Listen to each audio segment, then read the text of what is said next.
This is Remote Daily, your daily dose of inspiration.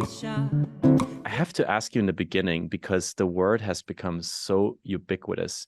How would you actually, in your own words, define community in one or two phrases? That's the big question of the day, right? I mean, I try to keep it really simple. And I just say a community is a group of people who are doing something together. I think there's a lot of people who hold community to a very high standard, and rightfully so. And so there's a temptation to point at a group and say, yes, that is a community, or no, that isn't a community. And we kind of fight against the reality of today, which is that the word community is just used for so many things.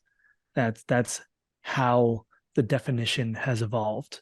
And so I'm not trying to fight, the culture of language.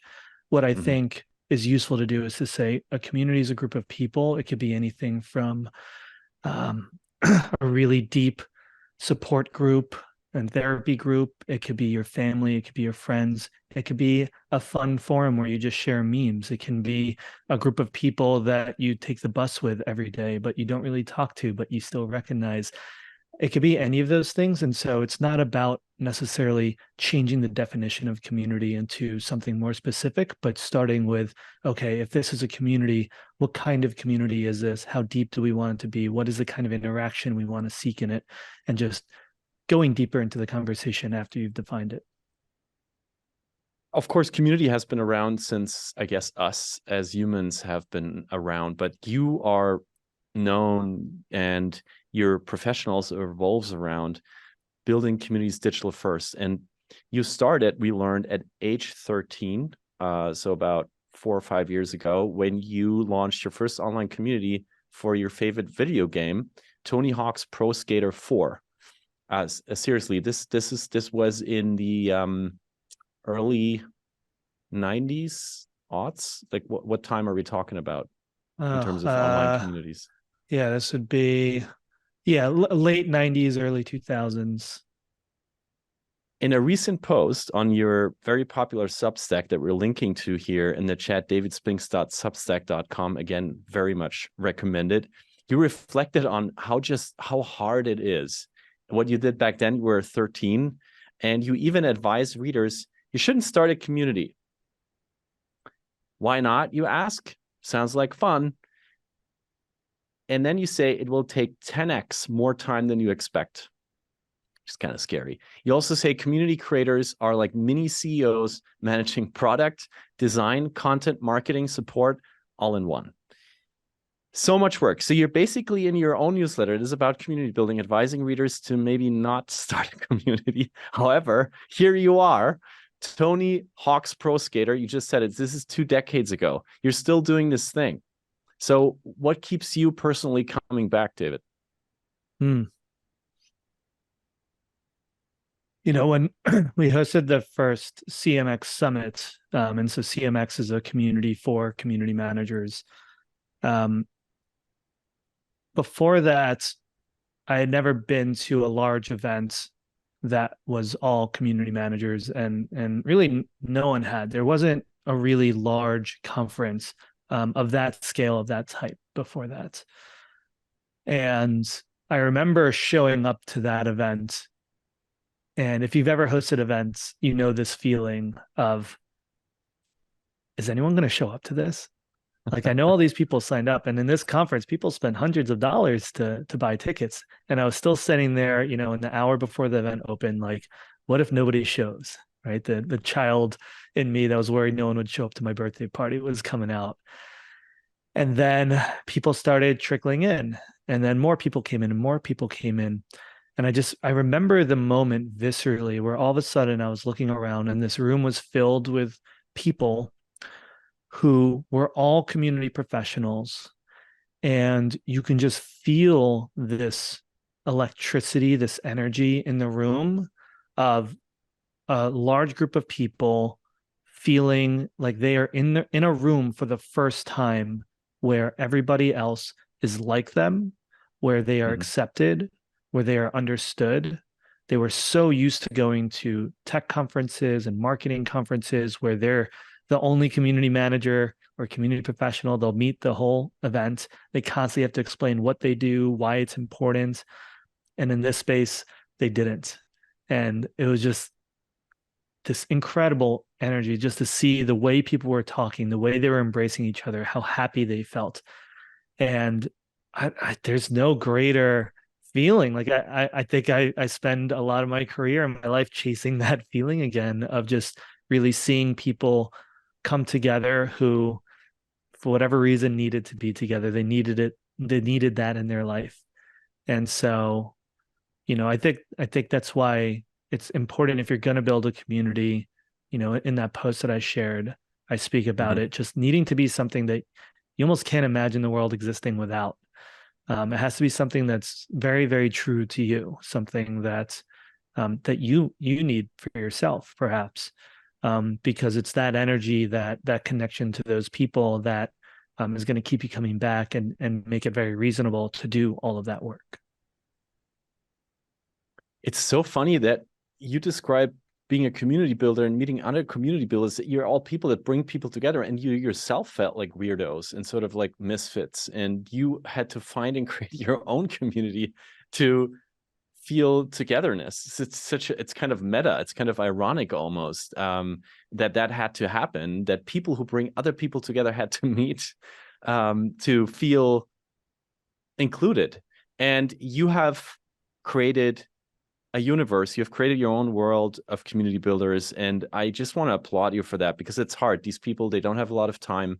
They're all, as you say, mini CEOs. So you brought them together, and you actually wrote a book for them, The Business of Belonging, which is this kind of, it's kind of a one-on-one guide, like for every business leader who wants to create community as their competitive advantage, I want to say. And this brings us to kind of the topic of today for many people that are in our audience. They're people leaders. They work in large organizations, people in the Zoom room right now, people who are on the live stream right now, and they're trying to figure this thing out that is community in the business world, community in the corporate world. And I want to start by saying, when I go and buy toilet paper today, there's a high likelihood that either on the packaging or on the Instagram account of the toilet paper manufacturer, the word community is probably going to come up, even though I do not want to be with the other customers of this product in the same community. It is being used by literally every brand manager. They just want to use that word so badly. So let's start by saying, like, when you look at it from a business world perspective, can you share with us, can you explain to us once and for all, what is the difference between community and consumer base, or community and like audience? Great question. I also want to just first recognize, you mentioned me building this community, and just want to recognize it was a big team effort. There's Jen Peety, Brett Petersell, who I worked on the communitymanager.com that led to CMX. Max Altschuler was my co-founder that started that first event. Carrie Melissa Jones, who was my COO and built a lot of the early days. So huge team effort. One of many that helped build CMX. That question that you're asking has been at the crux of this industry. And, since that first event, it's a question that everyone has asked. And again, going back to my definition, I think I used to be the person that's like, that toilet paper brand is calling their customers a community. That's wrong. But now I try to just follow up with questions like, what kind of community? How are they building community? There's actually a toilet paper brand called Who Gives a Crap that is one of my favorite examples to share, because they're extremely mission driven. All of their materials are recycled materials. They make a lot of donations. And I think any brand could be a community. And, I think sometimes it does come from a good place, right? They say community because it's an aspiration they have to treat people like community. It's kind of like a company saying, we want to treat you like family. It's a nice message. It's a nice aspiration. I do think it's often unrealistic, and I would like to see companies place more of an effort if they're going to use a terminology to follow through on that and bring the level of depth that I think that connotes that people expect from that. But it's also true that any group, any consumer base is not homogenous. Every single person who interacts with that business does not interact at the same level. And so, you might look at that toilet paper brand, and sure, there's going to be the 90% of people who just receive their marketing and may not even use the product. And then there's a 10% of people who use the product, but they don't engage with the brand. They don't feel like a sense of community around it. But there might be a core group who are big advocates of the brand, who are involved in co-creating something with them, who have some sort of emotional connection. Or you go all the way down into the team level, the people actually building the company, and they're almost certainly going to feel a sense of identity and connection around the brand. And so when we talk about a community, I think, while everybody may not say, hey, I feel a sense of community here, there's a high likelihood that some people in that entire ecosystem will feel a sense of community.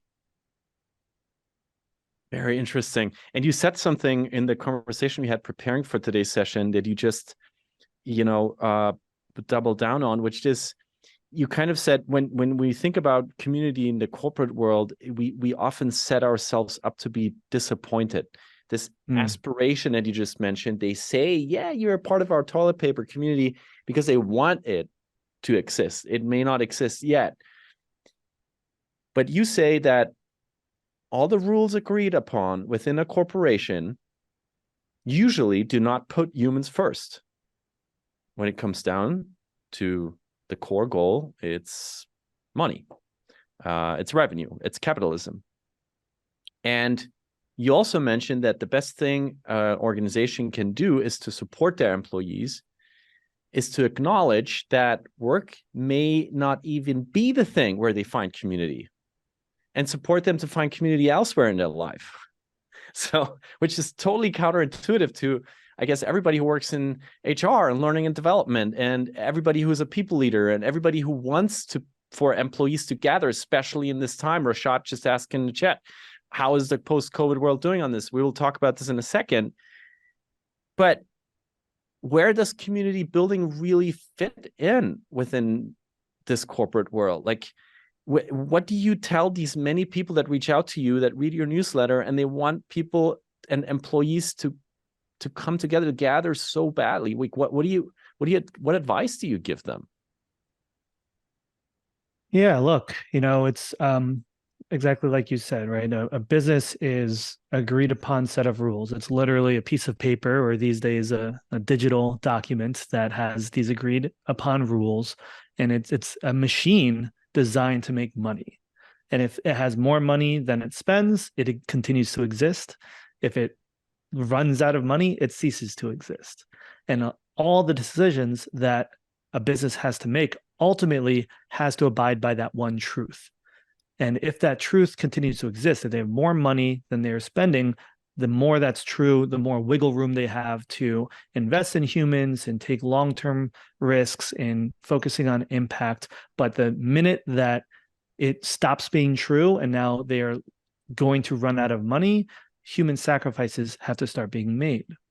And that's why we have layoffs. That's why we have pivots in products. That's why all these hard decisions that we see businesses and CEOs have to make, they have to make it. That's their job, right? And so when a company says to their employees or their customers, hey, here we treat you like family, I get the sentiment, but you can't lay off your family. You can't fire your family. You can't pivot away from your family. Even if you want to sometimes. Yeah. Sometimes you may want to, but that's the point of community. Community works through conflict. Community decides to show up in points of conflict with each other and work through it, right? Or else that community falls apart. In a business, that's not a given. They don't have to work through that conflict. If someone isn't a fit, they're going to get let go or fired. I've been fired from community roles where I put my heart and soul and developed such an emotional connection to the brand, to my coworkers, to the community I was building, and then I was fired.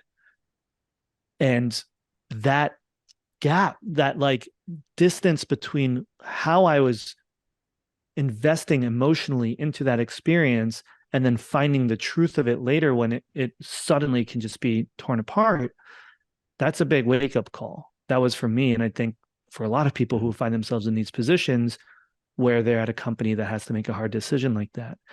And so my advice is for companies to be realistic. Again, going back to that very first question, yes, you can build a community, but what kind of community are you building? And what are the expectations and responsibilities we're going to have to each other in that community? You can say, hey, we want to treat you like family, but we want to make it clear that this is not your family. And hey, we're going to try to build community in this office, in this company, so that as you're here, you feel connected to each other, you feel supported, you feel that this is a safe space to use your voice, you feel that it's intuitive and easy to collaborate and communicate with each other. But we don't want this to become your end all be all of community in your life.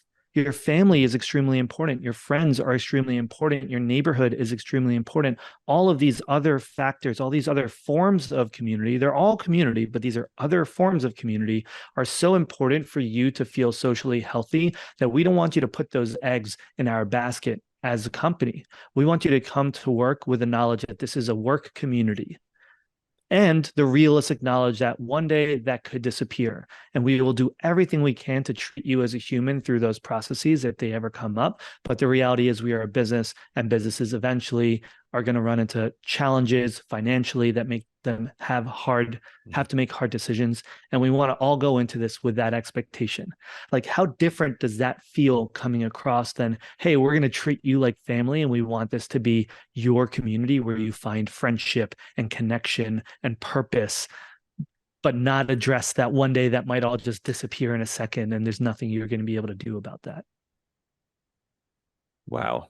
Still a long way to go. It reminds me of a former Twitter executive we had on the show a couple of months ago who retold the moment of being laid off and losing everything: her identity, her family in a way, her social connection, her relationships, her, of course, economic footing.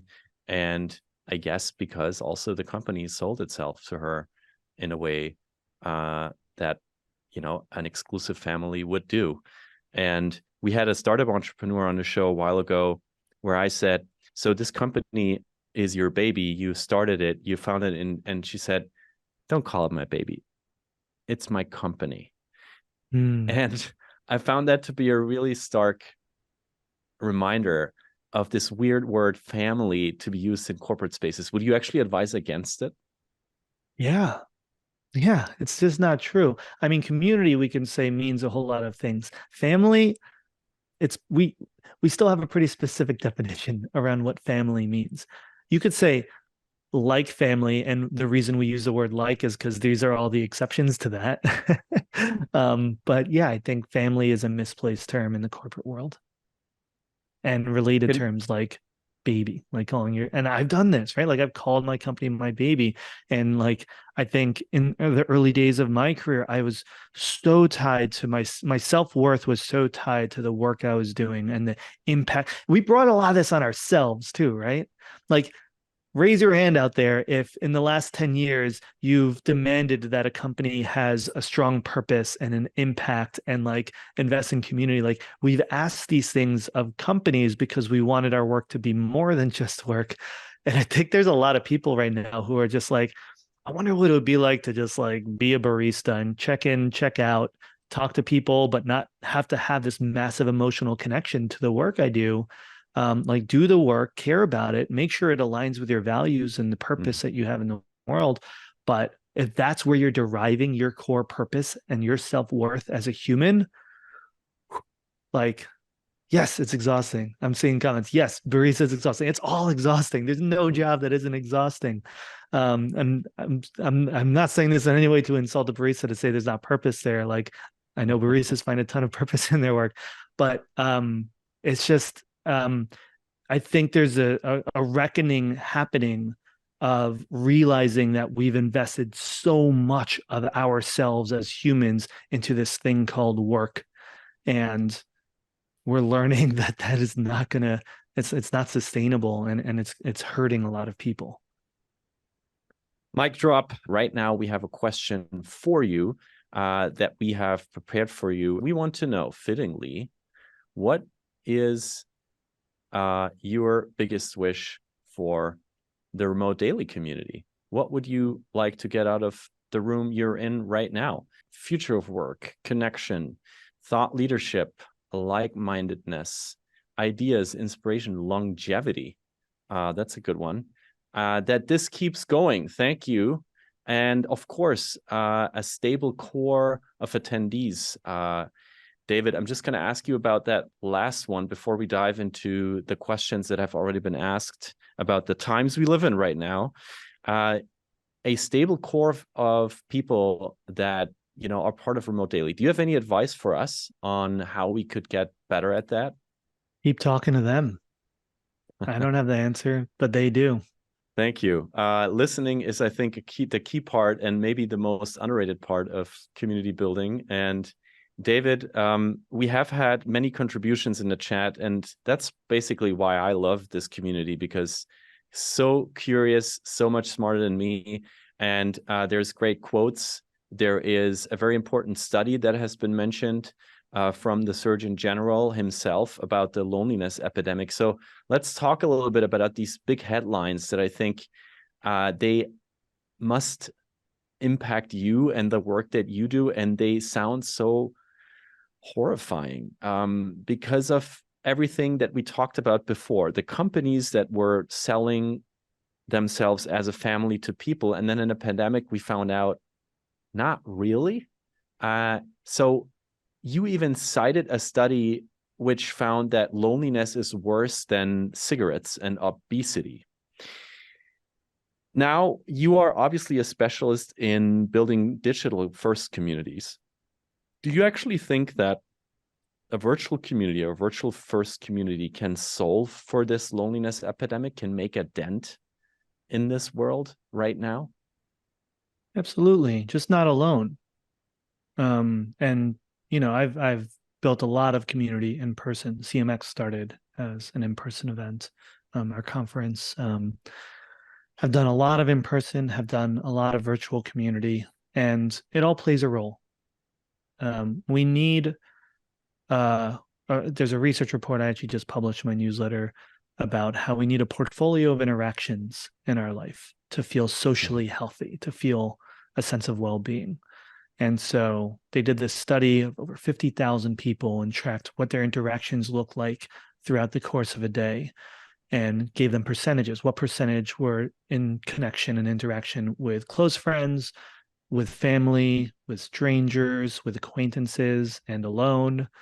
And what they found was that the more diverse that portfolio was, the higher the well-being was, more so than the amount of time they spent with close friends. Right. And so like a very clear way of showing that is, imagine one person spends the whole day talking to 3 different friends that are close to them, and another person talks to 1 close friend, 1 coworker, and 1 acquaintance. Who is going to feel a higher state of well-being at the end of that day? The research shows that it's more likely that it's that second person who had a diversity of experiences. And I think about that a lot with digital versus in-person community and the kinds of digital communities. Can Zoom connect us? Yes, absolutely, but not if it replaces all of your in-person interaction. Can big forums contribute to your social health? Absolutely, as long as it doesn't replace the more intimate small groups. We need all of it. We need this range of experiences with each other that's shallow and deep, with weak ties and strong ties, that's online and offline. We need a balanced approach. I think of it like a diet. You need a balanced diet of social interaction. The same way as you only ate fruit and nothing else, you probably wouldn't feel very healthy, but it's an important ingredient in the balanced diet that you consume for your nutrition. It's the same thing with your social health. Wow. And I'm thinking about remedy for this, and you talking about social media in a Business Insider article actually recently, where you commented, it's almost like the quote unquote, it's almost like the plastic bottle industry selling us recycling. Social media apps cause a problem and then sell us the solution at the same time. Another mic drop quote from David Spinks that made me think a lot. But talking about remedy, you actually know of and support platforms, tech platforms, that you think are actually promising in a sense that they can help us changing that diet that you talked about, that are promising, that are giving us hope, that are not trying to just, take us by the dopamine and suck us empty by doom scrolling. Can you share a few of these platforms with us that you think are really promising in helping solve the loneliness epidemic, helping have us change our diet, as you just said, our social diet? Yeah, there's a number of interesting platforms. I really like platforms that take a very data-driven approach and are using research and science to guide them. Two companies like that. One is called Wisdo, Wisdo, and another one's called Pix Health.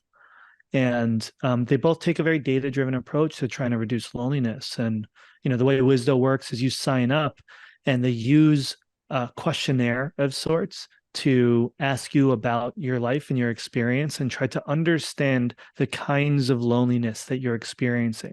Because that's another really interesting thing I learned in my research so far, is that we think of loneliness as this one thing, like a lack of social connection, but there's many different kinds of loneliness, right? We already talked about the different kinds of interactions that you need, but you can also feel lonely on a purpose level, on a cosmic level. You can feel lonely on like a neighborhood level. You could feel lonely with yourself and on an individual level. There's a lot of forms of loneliness.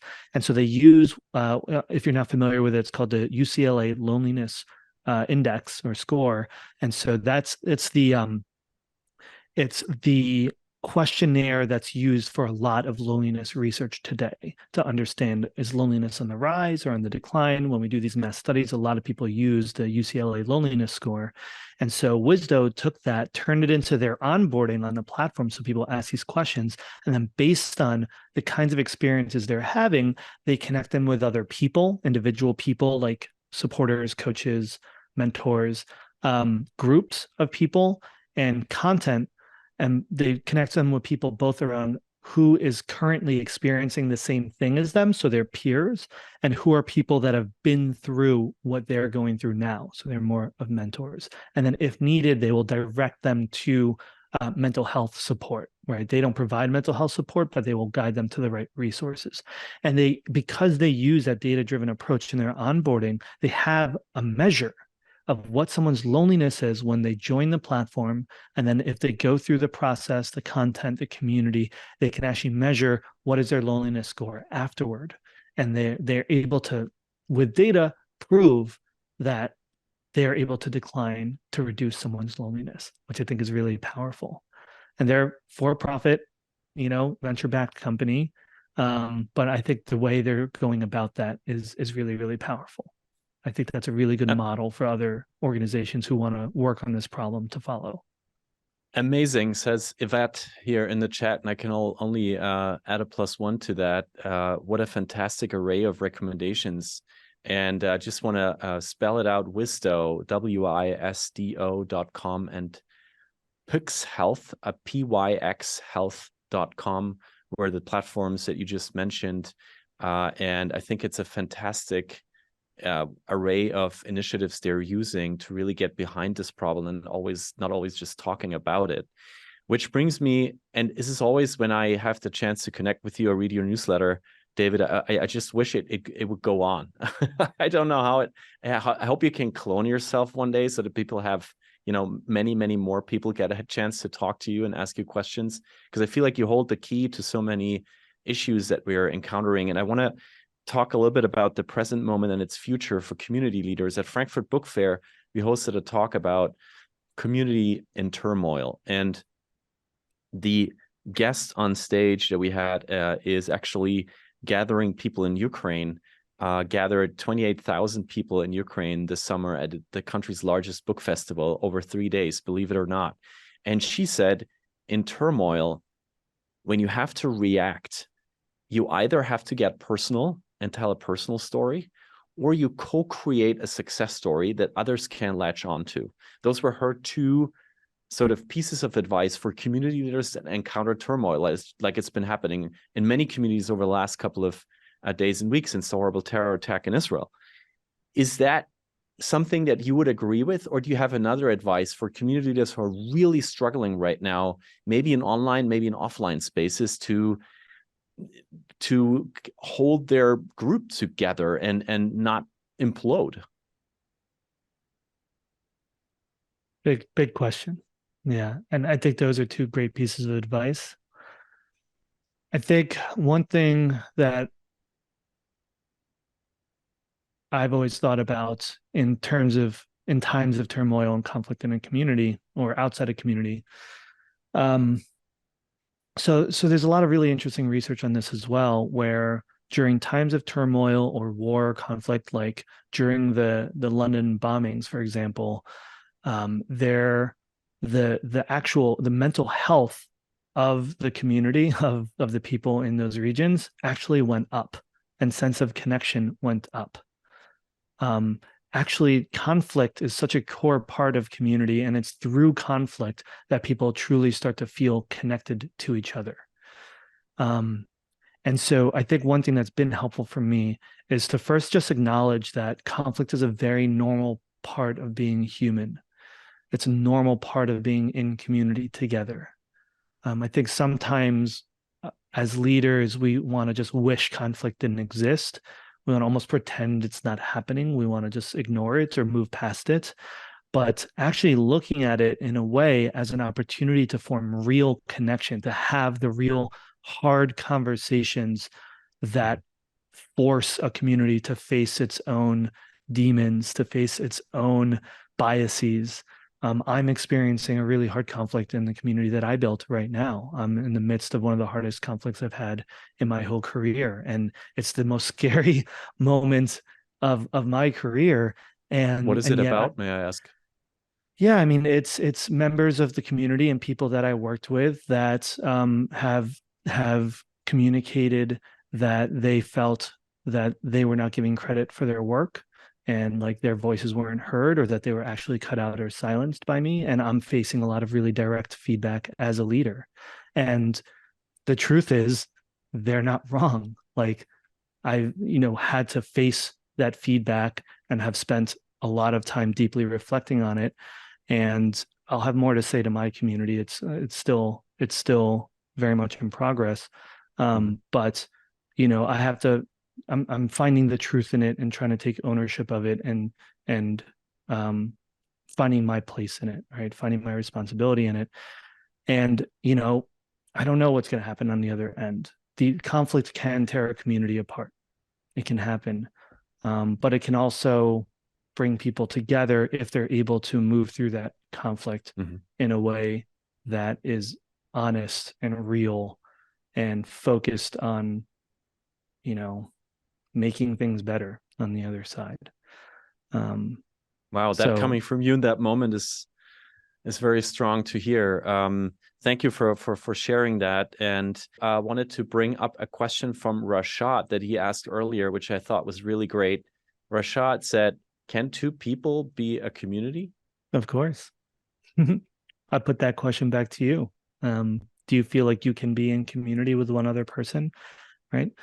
Another way I like to look at community beyond that definition I shared earlier is, instead of looking at it as a way to define a group, to say, yes, that group is a community or not, look at it as an experience, a sense of community and emotion. There's a really good study called The Sense of Community Theory by David McMillan and David Chavis that really tried to capture what is the sense of community, what constitutes a feeling of community.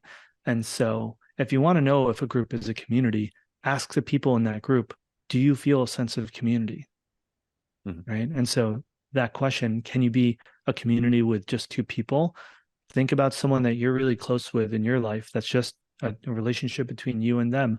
Do you feel a sense of community with them? I imagine that you'll probably say yes for a lot of the relationships that you're in. Wow. We have a big question here on Menti that I wanted to share from this community. Community can welcome and help people in a way we couldn't as individuals. How can we create a community that transcends the need to make money and focuses on what we can give over what we can make? Boom. Oh, wow. That's such a big question. But maybe you have a short answer to it, David, because I'm thinking this is almost asking for what can you do right when you start and you want to focus on what you can give over what you can make. Is there any advice you have for people that are just starting out and asking themselves that question? It's such a hard balance to strike for all of us. The reality is we live in a capitalist society here in the US and in many Western countries, where you have to make a living. There's not, I'm speaking from the US perspective, and we have a global audience here. So your experience in your communities, especially that are more communal, community driven, may be very different. Here in the US, we don't have a very strong social safety net. So the reality is, in order to exist in society, you need to make money. Right. I have a family, I have a wife, I have 2 kids. I'm trying to buy a home in the most expensive place in the country. It's where my family is, so where our roots are here, and that's a requirement that I have. And if I'm in a really good financial position, that gives me more freedom to invest in other things that maybe are purely human centric. I can go volunteer. I can go spend a lot of time building community without any sort of requirement for financial return. But if I'm feeling extremely insecure financially, it's going to be really hard for me to make that full investment. That said, you can still show up to your work and bring your humanity to it and bring your empathy to it, and just be realistic that if you're building a business, you're going to be as human as you can, but you still have to abide by those boundaries of a business at the end of the day. And I feel like you're answering David, Yvette's question also, who is creating a community right now and is wondering, how do I do this without falling into the feeling of overwhelm? I guess you're saying it, right? Turn it into an actual business thought, create a business plan, create a plan for yourself, create a diet for yourself on how you want to approach it. And don't be maybe excited and maybe a little naive, but also be realistic on how this could contribute to your own livelihood and your own well-being. And thank you for sharing that with us, David. I want to ask you about AI, not to open another can of worms here, but there's so many functionalities that are taken over by AI currently that deal with patternized work that humans used to do around language or around words. And written words, of course, are a huge part of any online first community. Do you have an idea of how AI is going to affect your profession going forward? We're in for another revolution of the way humans connect and interact. I'd be lying if I said it was going to be a small impact and we're just going to coexist as we were before. It's a big change.